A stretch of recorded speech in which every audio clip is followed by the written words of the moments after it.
Assalamualaikum warahmatullahi wabarakatuh. Perkenalkan kami dari kelompok 6 ingin membuat tugas akhir dengan judul Desain Solar Home System menggunakan MATLAB Simulink. Perkenalkan saya Sandra Felisa dengan NIM akhir 019. Perkenalkan saya Hafiz Rakanandana Rahman dengan NIM akhir 025. Perkenalkan nama saya Suci Indah Maulidia dengan NIM akhir 046. Perkenalkan, nama saya Cesara Gilpa Multas dengan NIM akhir 010. Oke, halo semuanya. Nah, untuk penjelasan mendasar kali ini yaitu kita akan mulai dari penjelasan mendasar mengenai solar home system atau bisa kita singkat dengan SHS. Nah, SHS sendiri merupakan sistem yang mengubah tenaga surya menjadi listrik melalui modul PV. Listrik yang diubah dapat langsung digunakan atau disimpan di dalam baterai untuk penggunaan selanjutnya pada berbagai peralatan rumah tangga, khususnya untuk penerangan di malam hari, pengisian daya ponsel, atau untuk komunikasi, radio, serta menonton, maupun informasi dan hiburan lain. Baik, sebelum kita mulai perancangan, di sini saya akan menjelaskan tentang komponen utama dalam pembuatan SHS ini. Yang pertama adalah panel surya. Ini panel surya menghasilkan daya listrik langsung dari radiasi matahari. Input yang diberikan ke panel surya berupa radiasi dan suhu. Dari sini, output yang dihasilkan adalah arus DC. Namun karena kebutuhan rumah tangga adalah supaya arus AC 240 volt, maka diperlukan proses konversi dari DC ke AC. Yang kedua, ada inverter. Di sini untuk mengubah arus DC menjadi AC. Namun, inverter hanya menghasilkan arus AC berdenyut, bukan arus AC murni. Oleh karena itu dibutuhkan filter pasif ini untuk menghaluskan arus AC tersebut. Dan yang ketiga ada passive filter atau filter pasif. Di sini berupa LC atau LCL digunakan untuk mengubah arus AC berdenyut menjadi arus AC murni yang dapat digunakan oleh peralatan rumah tangga. Komponen utama berikutnya ada boost converter. Di sini, boost converter ini output panel surya bergantung pada suhu dan radiasi matahari yang tidak konstan sepanjang hari, di pagi atau sore hari, bahkan saat mendung atau hujan. Daya yang dihasilkan rendah. Untuk memenuhi kebutuhan daya konstan sepanjang waktu, kita memerlukan boost converter untuk meningkatkan tegangan. Selanjutnya ada generator pulsa atau PWM. Untuk menghidupkan dan mematikan saklar pada boost converter dan inverter, diperlukan sinyal pulsa pada PWM tersebut. Kemudian yang terakhir ada kapasitor. Ini letaknya ada di antara solar system dan boost converter. Berfungsi untuk mengurangi fluktuasi tegangan yang dihasilkan oleh panel surya. Baik, di sini saya akan menjelaskan mengenai beberapa blok yang akan kita gunakan untuk pembuatan program Simulink pada kali ini. Untuk yang pertama, kita akan menggunakan PV array. Nah, PV array ini fungsinya untuk panel surya. Kita bisa search PV array, klik enter. Untuk selanjutnya blok yang kedua yakni ada constant block. Constant block ini digunakan untuk memberikan nilai radiasi dan suhu. Kita search constant. Oke. Selanjutnya blok yang ketiga yakni RLC bridge. RLC bridge.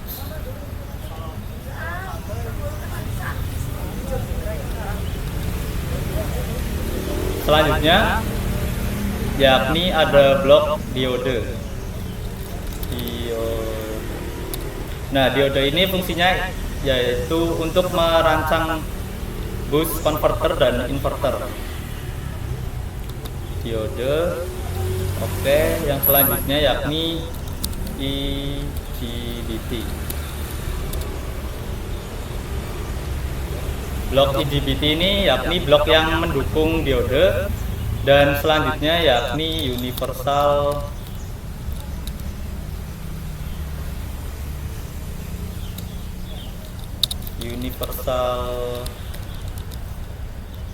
bridge. Oke.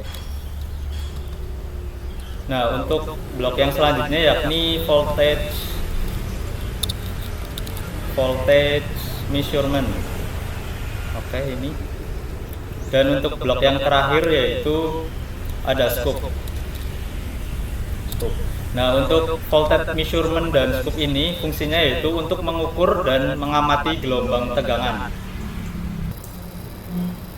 Oke, yang pertama kita menyiapkan panel surya. Tujuannya untuk menghasilkan arus DC dari radiasi matahari. Yang pertama, kita tambahkan blok PV array. Lalu kita hubungkan blok PV array ini dengan blok konstan. Kita taruh sini. Nah, kita atur konstan value-nya menjadi 1500. Lalu kita copy.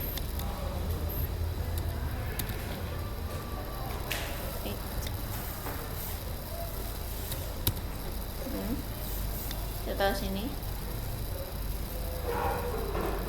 Lalu kita ubah ini menjadi 25. Jadi untuk kotak konstan yang pertama ini digunakan sebagai radiasi. Lalu yang 25 ini adalah suhu. Lalu kita sambungkan blok konstan ini ke PV array.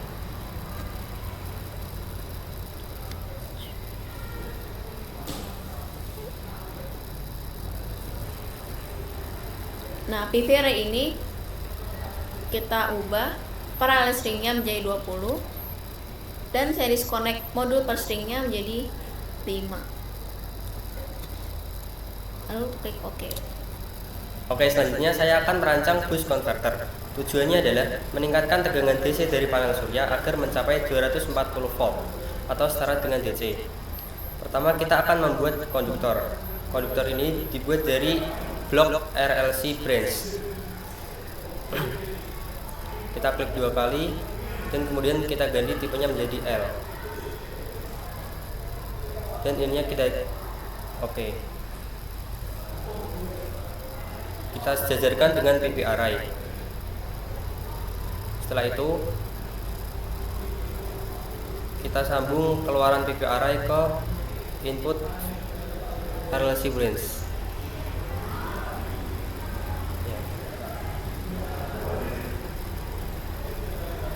Selanjutnya kita akan menambahkan komponen bernama kapasitor. Nah,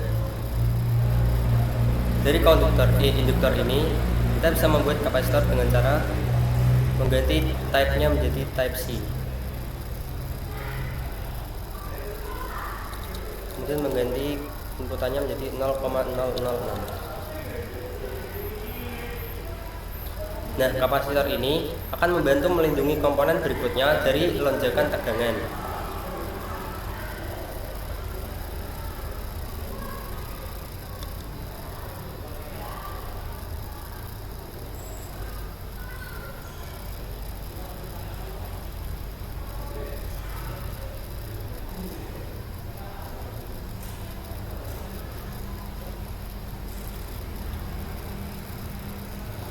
Selanjutnya kita akan menambahkan komponen dioda.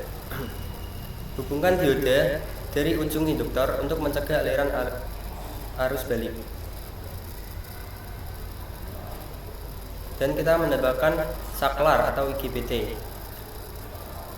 Kita menghubungkan saklar dengan jalur ground.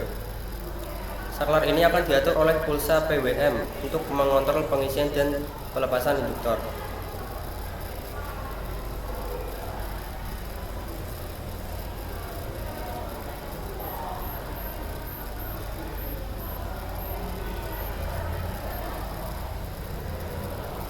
Nah, terakhir kita akan menambahkan kapasitor keluaran.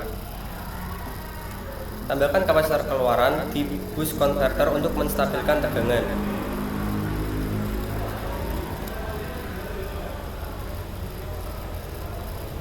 Lalu kita sambungkan ke keluaran dioda 1.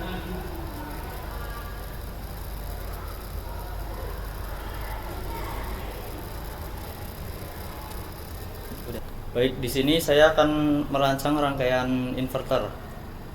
Tujuannya yakni untuk mengubah tegangan DC dari boost converter menjadi tegangan AC. Untuk yang pertama, kita setting dulu universal bridge.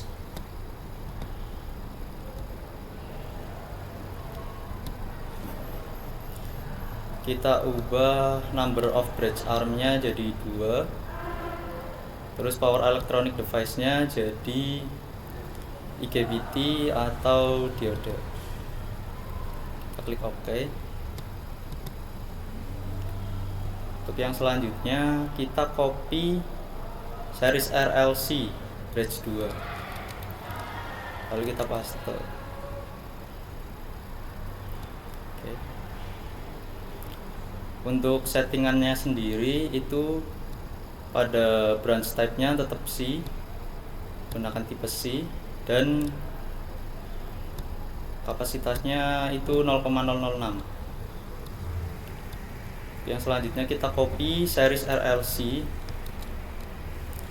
yang branch horizontal, kita paste. Untuk settingannya sendiri branch type-nya menggunakan L dan inductance-nya 0,02. Yang selanjutnya yakni PWM generator 2 level.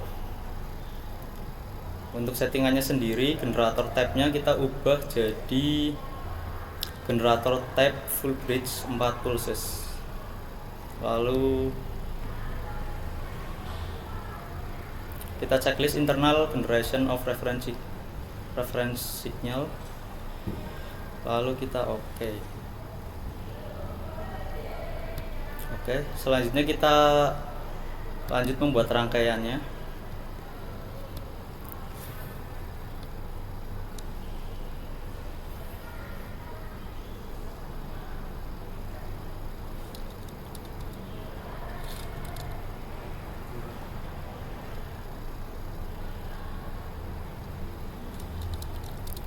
Sebelumnya kita rotate terlebih dahulu universal bridge-nya searah clockwise. Kita rotate sekali lagi. Nah.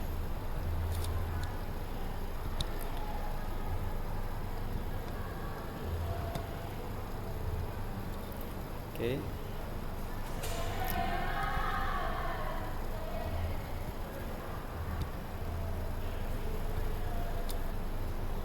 Kita buat rangkaian arahnya dari series RLC bridge 2 menuju universal bridge di kutub negatif, dan juga yang bawah itu menuju kutub positif. Untuk yang selanjutnya PWM generator 2 level kita sambungkan ke universal bridge ke bagian B.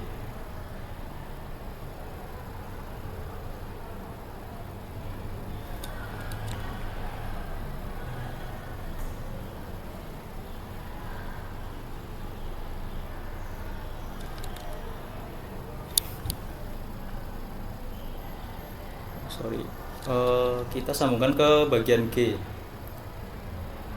Nah, untuk yang selanjutnya series RLC bridge 4 kita sambungkan ke A. Lalu series RLC bridge 3 kita sambungkan ke B.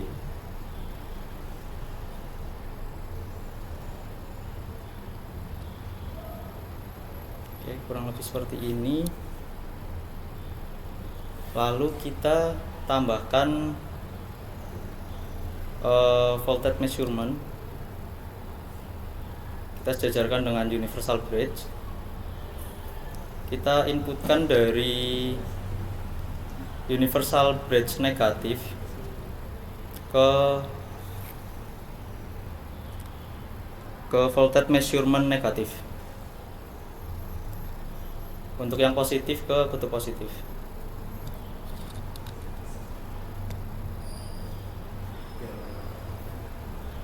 Oke, lalu selanjutnya untuk scope kita sambungkan dari voltage measurement ke scope.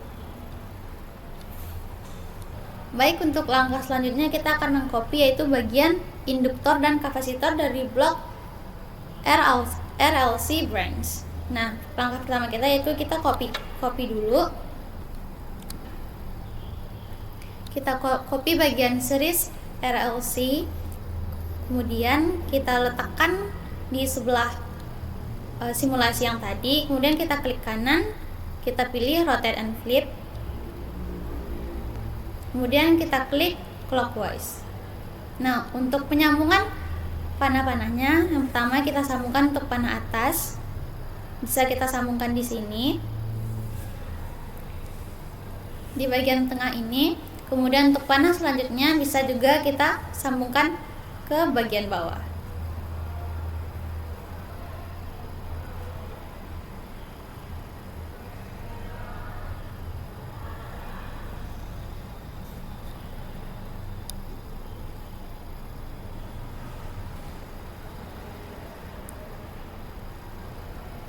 Nah, untuk selanjutnya kita akan memilih branch type-nya, kita akan pilih yang R. Untuk resistance-nya kita tetap memakai 0,02 dan kemudian measurements-nya tetap none, kemudian kita klik OK. Nah, kemudian selanjutnya kita copy bagian voltage measurements. Kemudian kita letakkan di samping series RLC yang telah kita copy tadi. Nah, untuk panah positifnya kita bisa sambungkan pada bagian ini, ataupun bebas di bagian manapun yang diinginkan oleh pembuat. Kemudian untuk panah negatif kita bisa sambungkan ke bagian bawah. Nah, oke. Nah, untuk voltage measurement sendiri nanti juga akan kita hubungkan dengan scope di bagian akhir.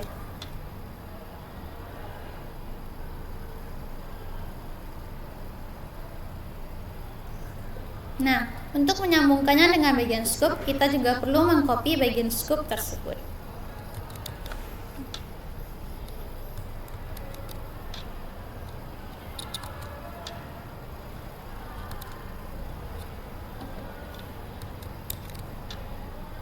Kita perlu mengcopy bagian scoop, kemudian bisa kita letakkan di samping maupun di bawah voltage measurement. Nah, untuk panah terakhir yang berada di voltage measurement bisa kita sambungkan dengan panah terakhir yang berada di pada bagian scoop. Bisa kita tarik panah ke sini dan kita sambungkan pada panah bagian scoop. Nah, untuk bagian fitur pasif, menambah filter pasif, kita cukup sampai di sini. Teman-teman bisa dilihat sekali lagi bahwa kita cukup mengcopy bagian series LLC, kemudian kita menambahkan voltage measurement dan juga scoop, dan juga menghubungkan dengan panah-panah satu sama lain di antara bloknya. Oke, baik, di sini saya akan melanjutkan mengenai proses simulasi grafik berdasarkan blok-blok Simulink yang sudah saya dan teman-teman saya susun sebelumnya. Untuk hasil blok yang saya tampilkan pada saat ini itu hasil yang sudah saya rapikan agar bisa terlihat lebih bagus ketika ditampilkan. Baik, saya akan langsung masuk untuk simulasi grafiknya.